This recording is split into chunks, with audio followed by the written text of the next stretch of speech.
चलिए, CRPC 1973 Act number 2 of 1974, it was enacted on 25th of January 1974 and it came into force.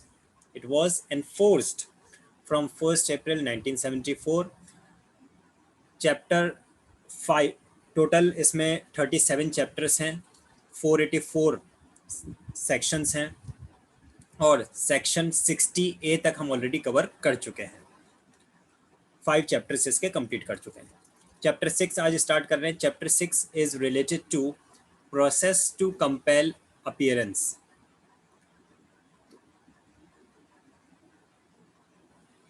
Section 61 से लेकर section 90 तक ये cover करते हैं।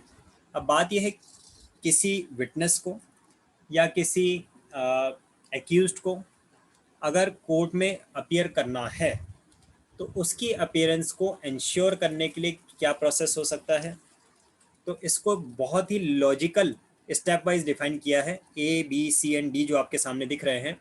सबसे पहले हम किसी भी पर्सन को जिसको कोर्ट अपने सामने बुलाना चाहती है उसको सम्मन्स इशू करेंगे। अगर वो पर्सन सम्मन्स से भी नहीं आता है तो हम उसको वारंट टू अरेस्ट उसके लिए इशू करेंगे पुलिस ऑफिसर को। अगर उसके बावजूद भी वो अरेस्ट करके कोर्ट के सामने नहीं लाया जा सका, then we will declare proclamation against him and issue an order of attachment of his property. और अगर इन केस वो भी नहीं है तो फिर अदर रूल्स रिगार्डिंग प्रोसेस जो भी होते हैं वो और उसमें थोड़े से देखे जाएंगे। इसको बहुत सिंपल वर्ड्स में अगर मैं बताऊं तो ये सीक्वेंशियली आपके माइंड में समझ में आएगा। सम्मन्स क्या होता है? सम्मन्स होता है जी, गुड इवनिंग अनुराग। सम्मन्स का मीनिंग है इनविटेशन। आपके पास में किसी शादी का, किसी फंक्शन का इनविटेशन जिस तरह से आता है और उसमें लिखा रहता है कि इस डेट पर आपको इस वेन्यू पर आना है, this is the occasion. Similarly court का सम्मन होता है। इसमें भी कोर्ट सम्मन्स इशू करते समय उसमें लिखती है कि इस केस में इस कोर्ट में इस डेट पे आपको अपीयर होना है for this particular purpose. You may be an accused, you may be a witness, you may be XYZ। बस कोर्ट चाहती है कि आप उसके सामने हाजिर हो, प्रेजेंट हो। तो क्या है? एक इनविटेशन है, एक बुलावा पत्र है, सम्मन्स। लेकिन अगर मान लीजिए इनविटेशन भेजा रिस्पेक्टफुली और वो नहीं आया तो फिर थोड़ा सा स्ट्रिक्टनेस बढ़ाएंगे। हम पुलिस ऑफिसर को बुलाएंगे और पुलिस ऑफिसर को कहेंगे कि ये लीजिए, we give you an authority. Warrant क्या है? Warrant is a authority letter. Summons क्या था? सम्मन्स इन्विटेशन है, इन्विटेशन डायरेक्टली उस पर्सन के लिए जिससे बुलाना चाह रहे हैं कोर्ट। लेकिन वारंट क्या है? वारंट एक अथॉरिटी लेटर है। Authority letter to the police officer कि जाइए उस मिस्टर एक्स को अरेस्ट करके लेके आइए। So warrant is an authority letter issue to a police officer. Summons directly उसी पर्सन को इशू हो रहा था जिसको अपीयर करवाना चाहे, to whom the court want his appearance in front of him. और warrant is issue to a police officer, जो कि एक ऑर्डर है पुलिस ऑफिसर को, और an authority letter to an police officer के उस पर्सन को अरेस्ट करके लाए। अब मान लीजिए वो police officer, that police officer also fails to arrest that person, भाग गया, छुप गया, एब्सेंट हो गया। In that situation police officer उसको नहीं अरेस्ट कर सका। अब क्या करेंगे? अब आप उसके बारे में प्रोक्लेमेशन इशू कर देंगे। प्रोक्लेमेशन यानी कि जिस जिस एरिया में उसके होने की संभावना है वहाँ पे आप अनाउंसमेंट करवा देंगे that this mister XYZ have been declared as a proclaimed offender. इसको कोर्ट में अपीयर होना था, हाजिर होना चाहिए, इस तारीख तक इसको होना चाहिए। पहले प्रोक्लेमेशन इशू होगा, उसके बाद उसको प्रोक्लेम्ड ऑफेंडर डिक्लेयर किया जाएगा। डायरेक्टली प्रोक्लेम्ड ऑफेंडर नहीं करेंगे, पहले प्रोक्लेमेशन इशू करेंगे कि इस तारीख तक का इसको समझ दिया जाता है, 1 महीने का, 2 महीने का। नेशनल न्यूज़पेपर्स में, लोकल न्यूज़पेपर्स में, हिंदी इंग्लिश सब में एक प्रोक्लेमेशन डिक्लेयर कर दिया जाएगा, इशू कर दिया जाएगा, सो दैट जहाँ कहीं पे भी वो पर्सन हो उसे पता चल जाए। और उसके बावजूद भी अगर वो नहीं आया तो उसकी प्रॉपर्टी को अटैच कर लेंगे। यानी कि जो प्रॉपर्टी उसके नाम पर है उसको अगर सीज कर दिया जाएगा, अपने अटैचमेंट में रख लिया जाएगा बाय द कोर्ट के, उसको वो सेल ना कर सके, उसको वो ट्रांसफ़र नहीं कर सके, तो मजबूरी में फिर वो आएगा। तो उसके हिसाब से थर्ड स्टेप आता है कि पर्सन के लिए प्रोक्लेमेशन डिक्लेयर करो, उसकी प्रॉपर्टी को अटैच कर दो। और फिर भी नहीं हो तो अदर जो रूल्स है regarding the process of to compel the appearance वो और आता है। सेक्शन 61 से 69 तक सम्मन्स से रिलेटेड है, 70 से लेकर 81 तक वारंट्स से रिलेटेड है, 82 से 86 तक proclamation and attachment, and remaining 87 to 90 for the other regarding process. तो शुरू करते हैं हम लोग सेक्शन 61 से, जिसमें सबसे पहला पॉइंट है regarding the form of summons. Summons कैसे होंगे, इसके लिए टोटल 4 एलिमेंट्स अगर आप अपने माइंड में याद रखते हैं। The first one will be that is the sub, छोटा कैसे हो गया, that is the summons must be in writing. The summons must be in duplicate. Duplicate का क्या मतलब है, यानी कि 2 कॉपीज में होना चाहिए। अब ये कैसे याद रहे आपको, तो एक बहुत ही सिंपल सा लॉजिक है, थोड़ा सा फनी है लेकिन इंटरेस्टिंग है। जो वर्ड है उसको पढ़िए, सम्मन्स, एंड में एस लगा रखा है, और एस हमेशा प्लूरल के लिए आता है, सिंगुलर के लिए कभी आता नहीं है। तो जैसे ही हमने देखा कि ये तो प्लूरल, प्लूरल यानी कि 2 कॉपी तो होनी है। So it is in duplicate. Summons is always in duplicate, कभी भी सिंगल कॉपी में नहीं होता है। Summons must be in writing, it must be in duplicate, it must be signed by the presiding officer. जो भी जज, जो भी मैजिस्ट्रेट इशू कर रहा है उसके सिग्नेचर होने चाहिए। And lastly there should be a seal of the court. जो सिग्नेचर हुए हैं उसके नीचे उस पर उसी कोर्ट की सील भी होनी चाहिए। So these are the 4 ingredients, these are the 4 elements regarding the form of summons. Summons कैसा होना चाहिए, उसका कंटेंट कैसा होता है वो मैंने अभी अभी आपको बताया। किस पर्सन को किस डेट पर किस उपलक्ष्य में हाजिर होना है, कहाँ पे हाजिर होना है, ये लिखा है, बस इतना सा कंटेंट है। आधे पेज का भी हो सकता है सम्मन्स, ऐसा जरूरी नहीं कोई लंबा चौड़ा हो। इन राइटिंग होना चाहिए, इन डुप्लीकेट होना चाहिए, signed by the presiding officer होना चाहिए, सील ऑफ द कोर्ट होना चाहिए। सेक्शन 61 में सिर्फ इतना ही है फॉर्म ऑफ सम्मन्स के बारे में। सेक्शन 62 को अगर आप देखें, सम्मन्स हाउ सर्व्ड, वो सम्मन्स जिस पर्सन के लिए इशू किए गए हैं उसे कैसे दिया जाए। तो जैसे शादी का कार्ड होता है, या तो बाय पोस्ट भेज देते हैं हम, और अगर हमारे ही सिटी में रहता है तो पर्सन को जाके खुद दे के आ जाते हैं। आजकल तो खैर व्हाट्सएप वगैरह का भी चलन है, लेकिन वो यहाँ पे अपन उसको कवर नहीं करेंगे, तो इन हैंड जाके दे के आ जाते हैं, वो भी रहता है। तो इसी तरह से सम्मन्स को भी सर्व किया जाएगा। First of all police officer और the officer of the court और any of the public servant, ये जाके उसे पर्सनली सर्व कर सकते हैं। सेकेंडली वही चीज लिखे, summon shall be serve personally by whom, by the police officer, by officer of the court, by public servant. ध्यान रखिए यहाँ पे वर्ड पुलिस ऑफिसर आया है, do not misconcept yourself that is police officer है तो वो जाके उसको अरेस्ट करेगा, नहीं। वो सिर्फ जाएगा, उसको सम्मन्स की एक कॉपी देगा, दूसरी कॉपी जो उसके पास में है उस पर उसके सिग्नेचर लेगा रिसीट के, और वापस आ जाएगा। इन्विटेशन है, किसी तरह का जोर जबरदस्ती नहीं किया जाएगा, बुलावा पत्र है, ठीक है। तो कौन कौन सर्व कर सकता है, police officer, officer of the court and the public servant. कैसे सर्व कर सकते हैं, summon shall be serve personally.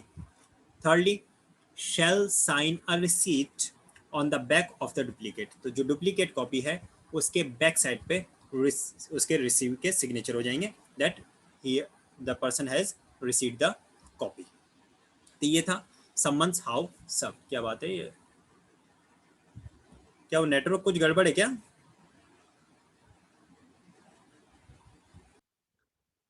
तो सेक्शन 63 की तरफ बढ़ते हैं।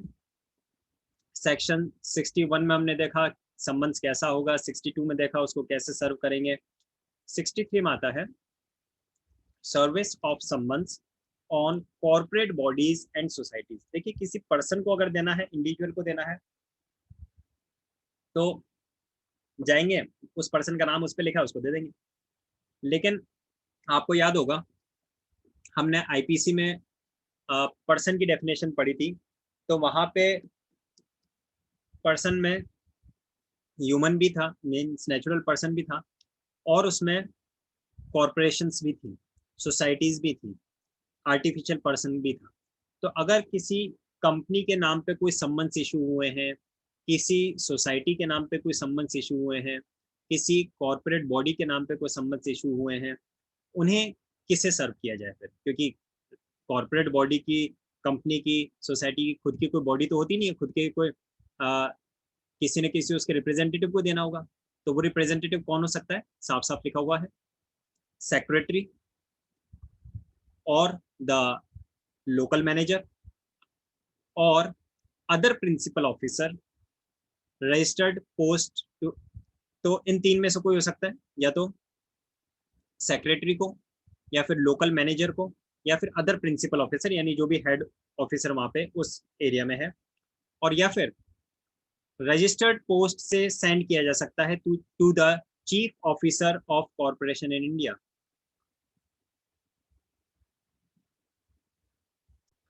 जी, तो अगर लोकल एरिया में दिया जाता है तो तीन ऑप्शन हैं। उस लोकल एरिया के सेक्रेटरी को, आई मीन उस लोकल एरिया में जो उसका ब्रांच ऑफिस है, जो भी रजिस्टर्ड जो ऑफिस है, उस ऑफिस के सेक्रेटरी को, लोकल मैनेजर को, या फिर अदर प्रिंसिपल ऑफिसर उस ब्रांच पे जो है। और अगर वहां उस लोकल एरिया में नहीं देना चाह रहे हैं, डायरेक्टली हम हेड ऑफिस ही भेजना चाहते हैं, तो उसके लिए रजिस्टर्ड पोस्ट का यूज करेंगे। Registered post to the chief officer of the corporation in India. India में जो उसका रजिस्टर्ड ऑफिस है, जो हेड ऑफिस है, उस हेड ऑफिस में चीफ ऑफिसर जो भी होगा उसे भेजा जाएगा, थ्रू द रजिस्टर्ड पोस्ट भेजा जाएगा। Section 64, service when person summoned can not be found. अब देखिए सिचुएशन, क्योंकि हमने क्या कहा, सेक्शन 62 में हमने कहा था कि पर्सनली जाके सर्व किया जाएगा। अब पर्सनली हम पहुंचे घर पे ये सोच के कि सामने वाला आदमी चाय पानी भी पूछेगा हमें, लेकिन वो तो पर्सन मिला ही नहीं। अब नहीं मिला तो किसको देंगे? क्या उसके घर में दूसरे लोग जो हैं अवेलेबल, उन्हें दे सकते हैं क्या, फैमिली मेंबर्स वगैरह को? और अगर नहीं तो फिर क्या करें? तो देखिए उसके लिए क्या लिखा है। सबसे पहली बात, any male family member residing together. इस सेंटेंस का मतलब यह है कि उस फैमिली में जो फीमेल फैमिली मेंबर्स हैं उन पे सर्व नहीं किया जा सकता। अगर उसी घर में कोई मेल फैमिली मेंबर है जो साथ में उनके रहता है, तो उन्हें सर्व किया जा सकता है। और बहुत ही इंपॉर्टेंट बात एक लिखी है एक्सप्लेनेशन में, that is servant is not a family member. अगर आप जाते हैं किसी को सम्मन सर्व करने, जिस मिस्टर एक्स के नाम पे था वो मिस्टर एक्स वहाँ पे नहीं है, उसके घर में बाकी सारी फीमेल्स हैं और एक सर्वेंट है जो कि मेल है, तो क्या हम उस सर्वेंट को सर्व कर सकते हैं? नहीं, सर्वेंट को फैमिली मेंबर कंसिडर नहीं किया है। और घर में अगर कोई मेल मेंबर नहीं है उस मेन पर्सन के अलावा, तो फीमेल्स को भी सर्व नहीं किया जा सकता। Section 65, procedure when service can not be effected as before provided. तो 64 में जो लिखा गया है या फिर 62 में जो लिखा गया था उसके हिसाब से अगर सर्व नहीं हो पाए तो फिर क्या संबंध सर्व ही नहीं होगा क्या? नहीं, बिल्कुल होगा। क्या करेंगे? अगर वो पर्सन नहीं मिला तो उसी के फैमिली में अगर कोई मेल मेंबर है तो उसको बुला लीजिए, वो भी नहीं है तो फिर क्या करेंगे आप? Shall affix one duplicate on a conspicuous part of the house. घर के किसी भी ऐसे स्थान पर जो कि आराम से विजिबल हो, छुपा छुपा हुआ जगह नहीं हो, बल्कि बहुत इजीली विजिबल हो। कोई भी पर्सन जब उस घर में एंट्री करना चाहे तो उसके सामने इजीली वो नजर आ जाए, ऐसी जगह पे हम उस संबंध को क्या कर देंगे? एफिक्स कर देंगे, यानी कि पेस्ट कर देंगे, चस्पा कर देंगे डुप्लीकेट कॉपी, क्योंकि दो कॉपी है ना हमारे पास में, तो एक कॉपी वहां पे एफिक्स कर दिया जाएगा। सेक्शन 66 आता है, service on the government servant. तो देखिए हमने यहाँ पे service of the summons to the individual देख लिया, service of the summons to the corporations देख लिया। अब सपोज अगर कोई सम्मन सर्विस करना है किसी गवर्नमेंट सर्वेंट को, गवर्नमेंट सर्वेंट जो कि डिफाइंड है सेक्शन 14। गवर्नमेंट सर्वेंट कहाँ पे डिफाइंड है? सर्वेंट ऑफ द गवर्नमेंट के नाम से सेक्शन 14 ऑफ आईपीसी 1860 में, है ना। दो टर्म्स हमने पढ़े थे, एक तो सेक्शन 21 में पब्लिक सर्वेंट बता रखा है, and servant of the government वो कहाँ पे बता रखा है? सेक्शन 14 में। और दोनों ही इंपॉर्टेंट सेक्शन है। आज मैं एक्चुअली यही एक लिस्ट प्रिपेयर कर रहा था कि आईपीसी में 511 में से कौन कौन से जो इंपॉर्टेंट सेक्शन है उनका हमें रिवीजन करने के हिसाब से हम उसको एक क्लास वापस से स्टार्ट करें। तो I was just preparing the important sections, उसके नोट्स बनाए जा रहे हैं, तो जल्दी आप लोगों की वो भी क्लास स्टार्ट होगी। तो मैंने आपको पहले भी बताया था, difference between servant of government and public servant को आप अच्छी तरह से जरूर तैयार कीजिएगा, इम्पॉर्टेंट है। सेक्शन 14 में डिफाइन कर रखा है कि सर्वेंट ऑफ गवर्नमेंट कौन होता है। तो कोई गवर्नमेंट सर्वेंट अगर है तो उसे सम्मन्स कैसे सर्व किया जाएगा, उसके बारे में 2 पॉइंट्स हमारे पास में। सबसे पहला, summons shall ordinarily be sent to the head of the office. जिस ऑफिस में वो वर्क करता है, उस ऑफिस में जो भी उसका हेड है, जो भी उसका सुपीरियर अथॉरिटी है, उसे वो ऑर्डिनरीली सम्मन सेंड किया जाएगा। And that head shall return it to the court after endorsing signature. और फिर वो हेड ऑफिसर क्या करेगा, उसकी एक कॉपी, क्योंकि जैसे सम्मन्स है ना तो डुप्लीकेट में होता है, तो एक कॉपी तो वो अपने पास रखेगा और दूसरी कॉपी वो साइन करके, sign in the form of receipt, receipt के सिग्नेचर करके और कोर्ट को रिटर्न कर देगा। Secondly, signature will be evidenced in the court. और जो सिग्नेचर किए हैं, that will be evidence in the court के ये सम्मन सर्व हो गया है।